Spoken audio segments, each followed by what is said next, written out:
નમસ્કાર મિત્રો, આજે આપણે સંસ્પંદન બંધારણ જે લીધેલું હતું એના પછી એ સંસ્પંદન બંધારણની ઉપયોગિતા શું છે ક્વેશ્ચન આન્સર રૂપે એ જોઈએ. એક્ઝામમાં જુદા જુદા બંધારણ સંસ્પંદનો આપી અને એમ કે સ્થિરતાનો ક્રમ જણાવો.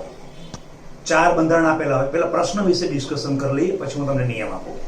4 બંધારણ આપેલા હોય, એ સંસ્પંદન છે એ આપણે સ્વીકાર લેવાનું, એની અંદર કઈ મગજમારી કરવાની નથી. આપણે તો ફક્ત શું નક્કી કરવાનું છે કે આ 4 માં વધુ સ્થિર કોણ, ઓછો કોણ, ઓછો કોણ ને ઓછો કોણ.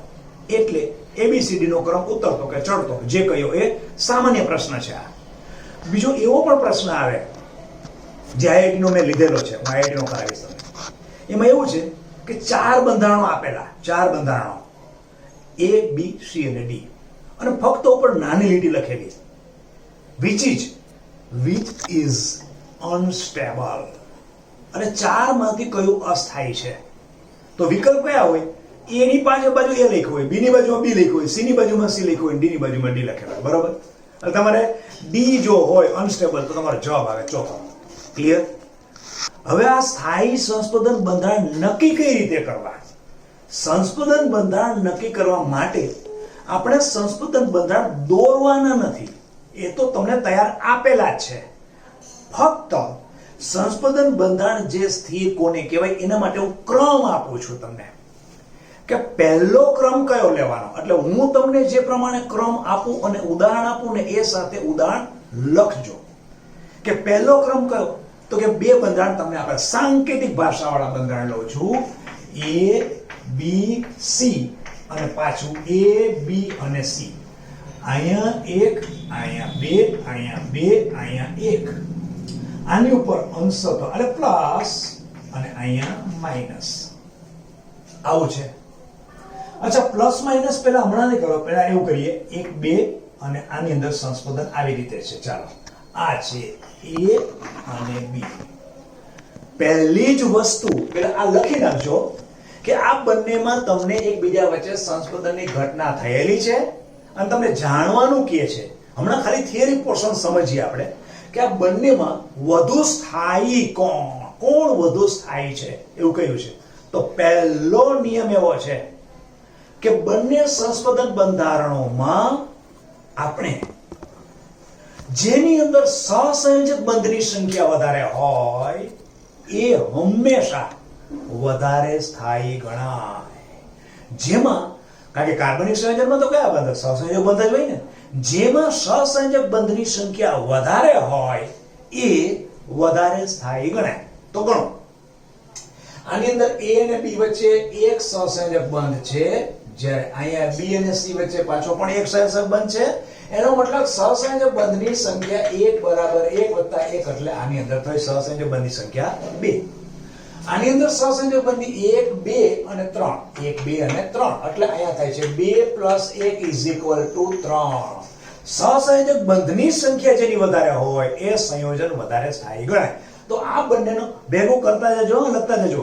આ બંનેની અંદર સ્થિરતાનો ક્રમ કરવો હશે, સ્થિરતા. તો એના માટે B અને A, તો કેમાં સહસંયોજક બંધની સંખ્યા વધારે છે? B માં. અને સ્થિરતાનો ક્રમ કયો આવશે? B એ વધુ સ્થિર છે. એટલે અહીંયા ઉપર પ્રશ્ન શું હશે? સ્થિરતાનો ક્રમ ઓળખો, આવું છે. તો B એ કોના કરતા? A કરતા વધારે. એટલે આને કેપિટલ A કરીએ અને કેપિટલ B કરીએ તો B એ A કરતા વધારે સ્થિર છે. પહેલું આ. એટલે પહેલો નિયમ પ્રમાણે રાખજો. પહેલો નિયમ શું છે? આપેલ સંસ્પંદનીય બંધારણોમાં પહેલું શું જોવાનું છે? જોવાનો ક્રમ હું તમને કહું છું એ પ્રમાણે ચાલવાનું. પહેલું શું જોવાનું છે? સહસંયોજક બંધની સંખ્યા જોવાની છે. ઓકે, પહેલો ક્રમ આ. હવે બીજો ક્રમ. હવે સહસંયોજક બંધ જોયા પછી બીજો શું છે? સ્થિરતાનો ક્રમ એમનામ જ છે.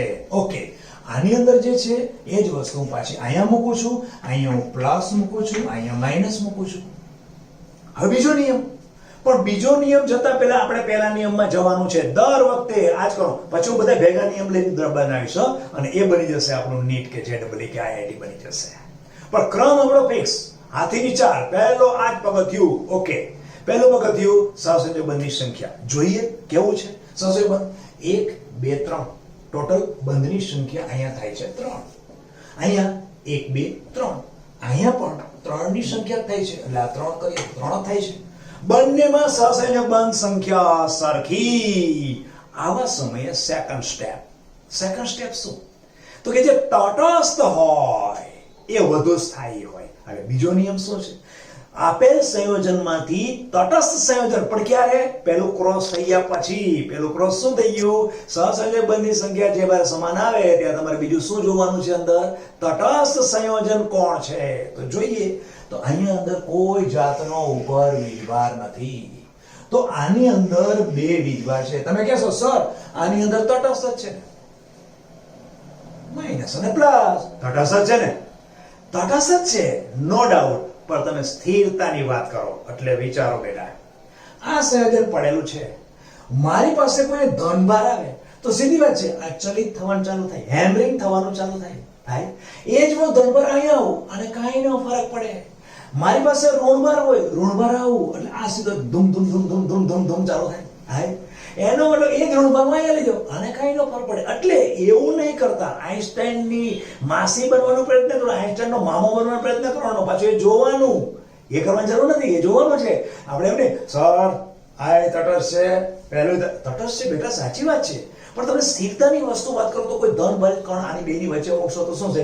આ zoom zoom zoom zoom zoom zoom કરવાનું ચાલુ કરશે, ઊંચો થશે. કારણ કે એની પર ભાર છે, કાંઈ તો ભાર છે કે નહીં. એટલા માટે આની સાપેક્ષે સ્થિરતાનો ક્રમ કોનો આવશે? પહેલાનો આવશે. ખ્યાલ આવ્યો? ખબર પડી? એટલે તટસ્થ તો કહેવાય પણ ધન ને ઋણ છે ને, એટલા માટે આ ઓછો સ્થિર અને પેલો વધારે સ્થિર. એટલે તટસ્થનો સંદર્ભ એટલે શું છે? સંપૂર્ણ વીજભાર વિહીન. તો આમાં સ્થિરતાનો ક્રમ કરવો હોય, સ્થિરતા એના ક્રમ કયો થશે? એ મોટો વધુ સ્થિર થશે. કોના કરતા? બી કરતા. એટલે બીજો નિયમ પૂરો થયો. હવે ત્રીજો નિયમ. હવે હું શું કરું છું કે આની અંદર વિદ્યુત ઋણતાનો સંદર્ભ વિચારીએ અને આ જગ્યાએ Cl મૂકું. અહીંયા Cl મૂકું, અહીંયા હું કાર્બન મૂકું છું અને અહીંયા કાર્બન મૂકું છું. આ Cl છે, પાછો અહીંયા કાર્બન છે અને અહીંયા પણ કાર્બન છે. એટલે હું ચેન્જ કર્યું છે. સંખ્યા જે છે બધી સંખ્યા મેં એટલી જ રાખેલી છે. એકવાર હું અહીંયા માઇનસ કરું છું અને એકવાર અહીંયા હું પ્લસ અહીંયા માઇનસ કરું છું. બે એ જગ્યાએ જો એકવાર Cl ઉપર માઇનસ, અહીંયા Cl ઉપર. આપણે જઈએ હવે કઈ પોઝિશન છે? જોઈએ. તો પહેલો નિયમ શું? બધાની અંદર કાર્બનિક સંયોજનમાં સહસંયોજક બંધની સંખ્યા જુઓ. તો સહસંયોજક બંધ જોયું તો 1 2 ને 3. પહેલામાં 3 છે, બીજામાં જોઈએ તો 1 2 અને 3. બીજામાં 3 છે, એનો મતલબ કે બંને સરખા છે. ઓકે, એટલે એ નિયમ તો પૂરું થઈ ગયું. બીજું જોઈએ. હવે તટસ્થ અને વીજભારનો સંદર્ભ જોઈએ. તટસ્થ અને વીજભાર તો આગળ શું છે જોઈએ. તો આની અંદર વીજભાર, ટોટલ વીજભાર કેટલો? એક એટલે -1 વીજભાર છે આની અંદર. ઓકે, બીજામાં જોઈએ વીજભાર કેવો છે. તો આની અંદર 1 2 એટલે આખામાં જોઈએ તો આની અંદર -1 છે. બેમાં -1 વીજભાર એ સમાન. આવા સમયે જ્યારે ઋણ વીજભાર હોય અને એ વધુ વિદ્યુત ઋણ પરમાણુ ઉપર હોય તો એ વધારે સ્થાયી સંયોજન ગણાય. જોજો, ઋણ વીજભાર હોય અને તે વધુ વિદ્યુત ઋણ પરમાણુ ઉપર હોય તો એ વધુ સ્થાયી ગણાય. તો આની અંદર વધુ વિદ્યુત ઋણ પરમાણુ કોણ? તો કે ક્લોરીન. આની અંદર વધુ વિદ્યુત પરમાણુ પણ કોણ? ક્લોરીન. તો એકવાર તમારો ઋણભાર અહીંયા છે એટલે કે વધુ વિદ્યુત ઋણ પરમાણુ ઉપર વીજભાર ઋણ છે. અહીંયા વીજભાર ઋણ ક્યાં છે? C ઉપર છે કે જેની વિદ્યુત ઋણતા ક્લોરીન કરતા ઓછી છે. તો આવા સમયે વધુ સ્થિર કોને ગણવો? તો આપણો નિયમ શું છે? વધુ વિદ્યુત ઋણ પરમાણુ ઉપર જો ઋણભાર હોય તો એ સંયોજન વધારે સ્થિર. તો અહીંયા વધુ વિદ્યુત ઋણ પરમાણુ ક્લોરીન છે અને એની ઉપર પાછો ઋણભાર છે. અહીંયા ઋણભાર ખરો પણ ઓછા વિદ્યુત ઋણ ઉપર છે, તેથી કરીને વધુ સ્થિર કોણ ગણાય? આ સંયોજન. એટલે સ્થિરતાનો ક્રમ શું આવે? સ્થિરતા. હજી હું કહું છું બજાર જો પેલા લખીને પેલાનો જવાબ લખો પછી પાછો વધારે કહું છું આમાં એને વાઇસ વર્ષા બીજું કહું છું. તો આમાં કોણ આવશે? બી વધારે સ્થિર થશે. કોના કરતા? એ કરતા. ઓકે, હજી આગળ જઈએ. કદાચ સર આની અંદર ધનભાર આવે તો શું કરું? એટલે આના કરતા ઉલટું. વધુ વિદ્યુત ઋણ પરમાણુ ઉપર જો ઋણભાર હોય ને એને સંયોજનને તમે સ્થાયીત્વતા કહો છો, તો પછી ધનભાર આવે તો શું થાય? એ સ્થાયીત્વ ઘટે. ખ્યાલ આવ્યો? આની ઉપર ધનભાર આવે તો શું થાય? એ સ્થિરતા ઘટે. એટલે બીજો નિયમ એમાં વાઇસ વર્સા થાય કે જો ભાઈ વધુ વિદ્યુત ઋણ પરમાણુ ઉપર ઋણભાર જેમ વધારે હશે એમ આખા સંયોજનની સ્થિરતા વધશે. તો પણ એ જ વધુ વિદ્યુત ઋણ ઉપર ધનભાર હોય તો પહેલા કરતા ઉલટું થાય ને. કોમન સેન્સ છે. 5મી પાસ. 5મા ધોરણનો પ્રશ્ન. તો શું થાય? સ્થિરતા ઘટે. ક્લિયર થઈ ગયું? કમ્પ્લીટ થયું? આ એના પછી આગળ લઈએ. હવે એવું કરીએ કે હવે પાછું બીજું ઉદાહરણ લઉં. એક સિમ્પલ વસ્તુ આવું કરીએ. ચાલો, x x x y y અને y આ a છે, આ b છે. એના બધી જો તો પાછું જે નિયમ આવતો હોય. આની અંદર હું પ્લસ કરું છું, અહીંયા દ્વિબંધ કરું છું. અહીંયા શું થઈ ગયું છે? બે પ્લસ નજીક થઈ ગયા. અહીંયા પ્લસ માઇનસ આ શું થયા? બંને પ્લસ માઇનસ. એટલે નો ડાઉટ અહીંયા પણ એટ્રેક્શન છે, પણ આ બાજુના પોર્શનમાં શું છે? રિપલ્શન છે. આની અંદર શું થાય? અહીંયા એટ્રેક્શન છે, અહીંયા પણ એટ્રેક્શન. એની સ્થિરતા વધારે ને. અહીંયા ઋણ છે, ઋણ ધન. જો આ બે વચ્ચે શું થશે? આકર્ષણ થશે. અહીંયા પણ શું થશે? આકર્ષણ થશે. અહીંયા અપકર્ષણ થશે. ભલે અહીંયા આકર્ષણ થશે પણ અહીંયા અપકર્ષણ થાય છે. એટલે ટૂંકમાં કહેવાનો મતલબ સિમ્પલ વસ્તુ છે. સમાન વીજભાર નજીક આવે એટલે હંમેશા અપકર્ષણ થાય. અપકર્ષણ થાય એટલે સંયોજન અસ્થાયી બને. સીધી વાત છે. આ ઉપરાંત આની માંથી પણ જો ગયેલું હોય એટલે 5 નિયમો પૂરા કે 4 નિયમો પૂરા થઈ ગયા પછી જો પ્રોબ્લેમ્સ આવે તો લાસ્ટ કરેલી વસ્તુ ફરીથી પાછી ઇન્ડક્ટિવ ઇફેક્ટ.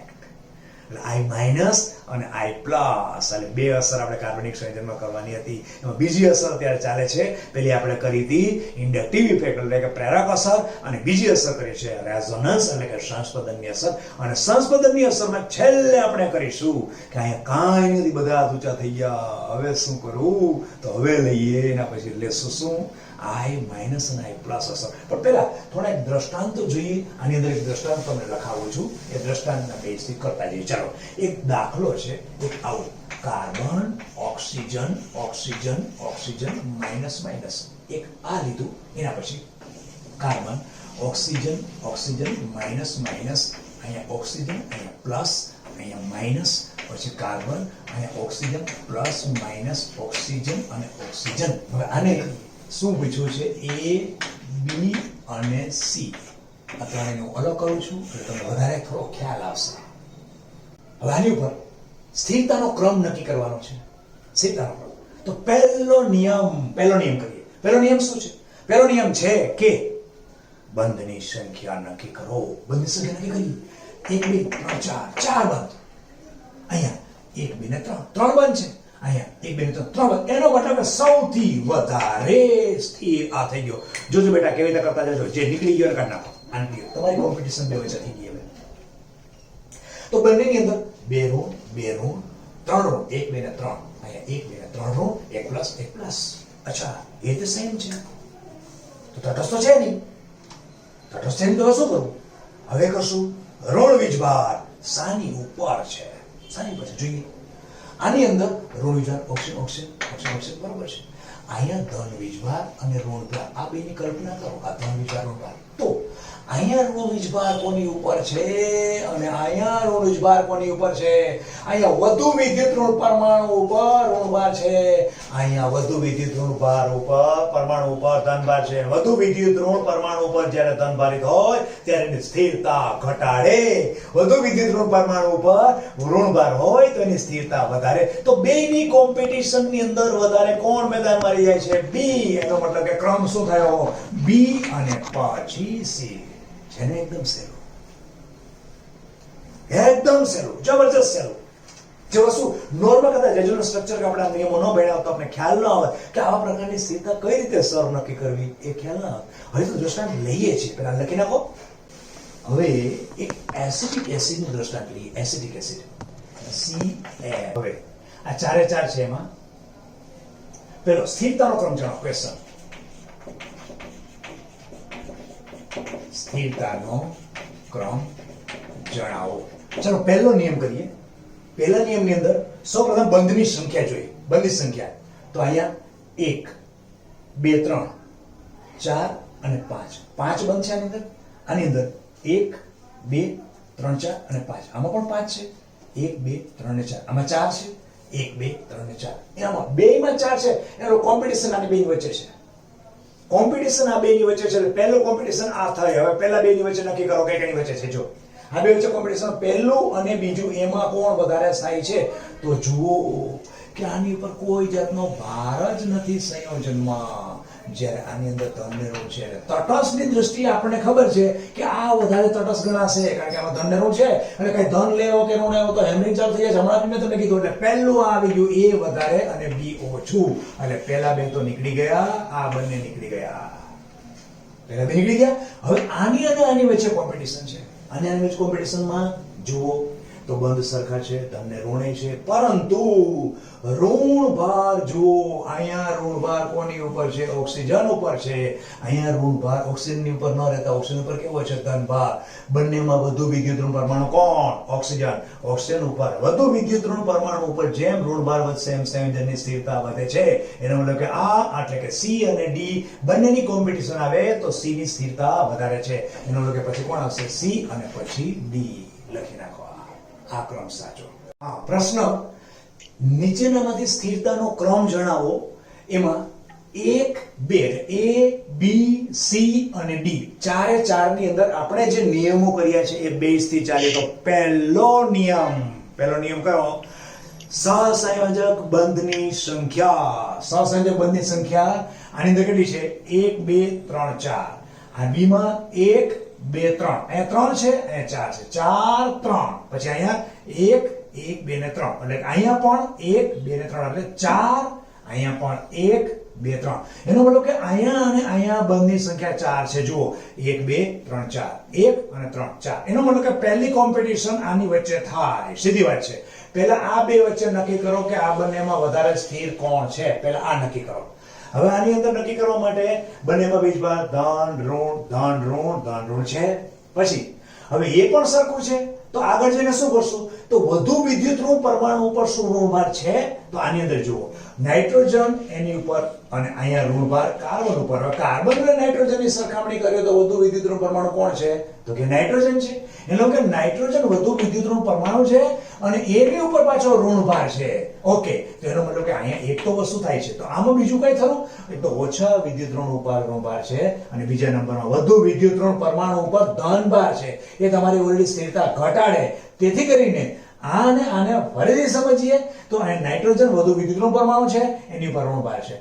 અહીંયા નાઇટ્રોજન વધુ વિદ્યુત ઋણ પરમાણુ છે એની પર ધનભાર છે આ બેની જ ખાલી કમ્પેરિઝન કરો તો ખ્યાલ આવી જાય કે આ વધુ વિદ્યુત ઋણ છે આ વધુ સ્થાયી છે આ ઓછો સ્થાયી છે તો આપણો ક્રમ કયો હશે એક એ ની સ્થિરતા વધારે કોની સાપેક્ષે સ્થિરની શકે અને તમારે બે નીકળી ગયા બંને સંખ્યાની દ્રષ્ટિએ બે નીકળી ગયા હવે પછીના રહ્યા એના પછીના સ્ટેપમાં આગળ જોવાનું છે તો આમાં બંને સંખ્યા સમાન છે પછી ધન ઋણ એ પણ સરખું છે તો પછી જેવું આમાં જોયું તેમાં જોયું આ 4 4 3 છે ત્રણ સંખ્યા છે ને 3 તો અહીંયા પાછું જોઈએ તો શું થાય તો વધુ વિદ્યુત ઋણ પરમાણુ નાઇટ્રોજન ઉપર ઋણભાર છે અહીંયા વધુ વિદ્યુત ઋણ પરમાણુ નાઇટ્રોજન ઉપર ધનભાર છે તેથી કરીને આની અંદર વધુ સ્થિર કોણ હોય તો કે પહેલો સ્થિર હોય એનો મતલબ કે બી વધારે સ્થિર કોના કરતા ડી કરતા તો તમારો ક્રમ આવી ગયો હવે બી વધુ સ્થિર કોના કરતા ડી કરતા એનો મતલબ તમારો રાઈટ ક્રમાંક આ આવી ગયો સ્થિરતાનો ક્રમ પૂરો આ ત્રણ પ્રશ્નો અલગ અલગ લખેલા છે એમાં પહેલો બધામાં સ્થિરતાનો ક્રમ નક્કી કરવાનો છે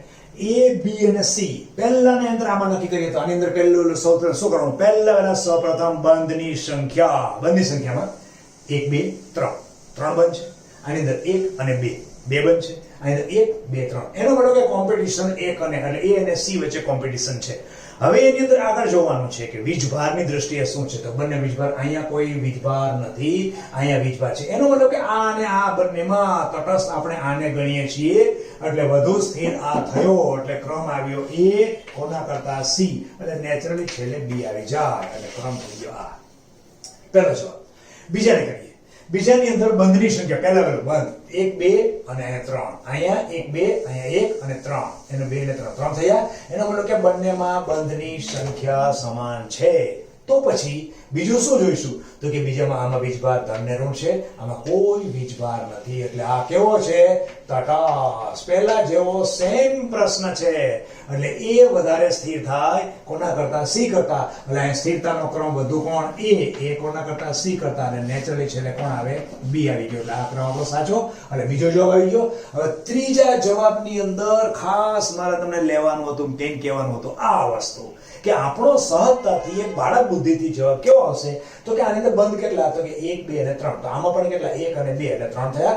આમાંય બંધ 3, આમાંય બંધ 3, બરોબર છે. એટલે પહેલાનો બંધ નીકળી જાય. તો પછી બીજી વસ્તુ શું જોઈએ? બીજી વસ્તુ તો વીજભાર. તો આમાં પણ વીજભાર પ્લસ છે, આમાં પણ વીજભાર પ્લસ છે, એ પણ બધી વસ્તુ સરખી છે.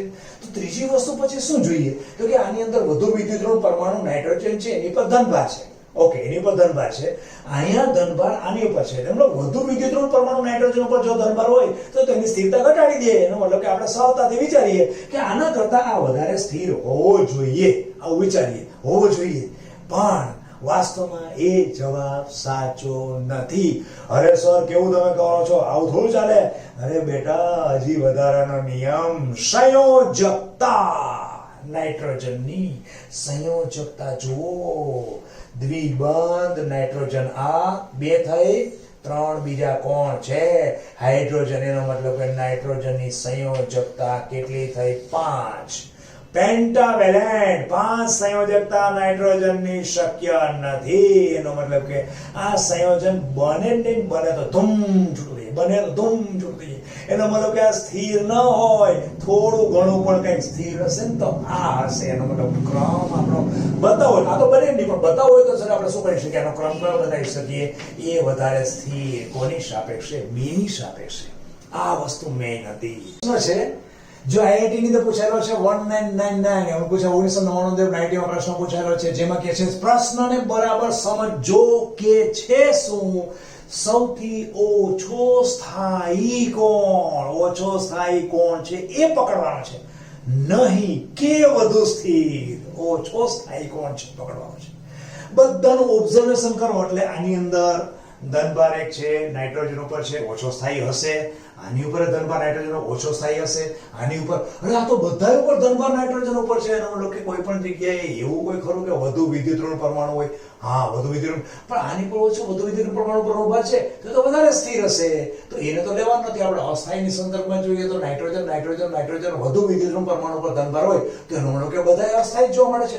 તો બંધની સંખ્યા તો અહીંયા 1 2 ને 3 આ તો કોમન જ છે. 1 2 ને 3 અહીંયા 4 આવે છે.